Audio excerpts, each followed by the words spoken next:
GTP is what we've been calling it for a number of years. It stands for God's 10%.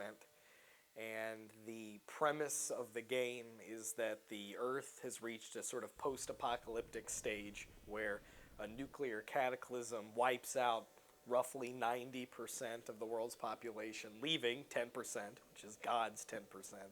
The world is covered in a blanket of radiation. You don't see it, but it's there and it affects all living things. Partway through college, between sophomore and junior year, one of my friends had suggested that we should come up with a game. And I thought he just meant like have two storytellers, like both of us would sort of run the game together. And I was like, oh, that sounds great. And he was like, no, I mean make a game. Once he had suggested that, we started brainstorming, well, what would that game look like? What would the backstory be?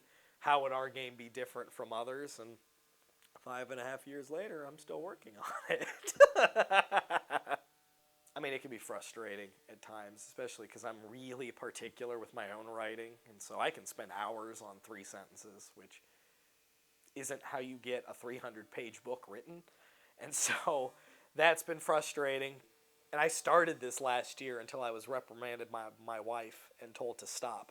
I had stopped working on GTP because I was frustrated, and I was already working on another RPG game because I had another idea that I thought was really cool.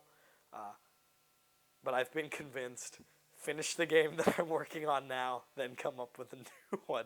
And I could probably do a second game much faster than this one because now I've went through, I know where all the pitfalls are, I know what to do and what not to do. But as long as I get it done, that's all I really care about. Certainly inspired by other role-playing games. I mean, all through high school, we played Dungeons and Dragons. In college, we played Vampire the Masquerade. I mean, those were the main games. And there were parts that I liked and parts that I did not like about both.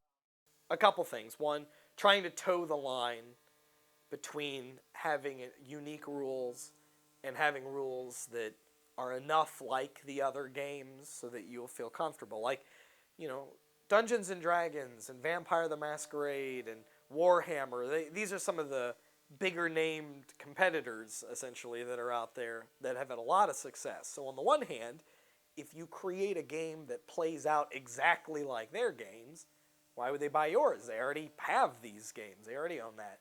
And at the same time, if you make your game entirely different, where nothing is the same or nothing feels similar, well, those games are really successful for a reason. You might be moving your game away from what's successful. Honestly, the biggest challenge is trying to do all of this practically by myself. Any role-playing game, you can do just about anything. It's that makes it different from World of Warcraft or like a computer game. In World of Warcraft, when you go into the dungeon to fight the Goblin King, you have your little hotkeys. I can either attack him, I can cast this spell, or this spell. In a role-playing game, tabletop, like Dungeons & Dragons or God's 10%, you could do anything. You could try to sweet-talk the Goblin King into surrendering, or you could, sneak up and try to set some kind of trap. Like, your imagination really is the limit of what you can or can't do in a role-playing game. But you have to have rules for all of that to sort of govern how that's all going to work. And that's really hard, as it turns out. The only way that the last 6 years will feel like a loss is if I didn't finish the game. It will get done. It will be published. I will try to sell it. It'll either be successful or it won't. But at this point, I don't even care. It's just a matter of seeing the project out. I'd like to certainly make some money, but what I would be more interested in is knowing that however many people, like a lot of people bought the game, and people I've never met before in states I've never been to before, that they are in their parents' basements having the Cheetos and the pizza and the Mountain Dew, and they are playing a game with the rules that I invented, with a backdrop storyline that I had invented. I think that would be very cool. Best game you'll ever play. Best game you'll ever play. Best game you'll ever...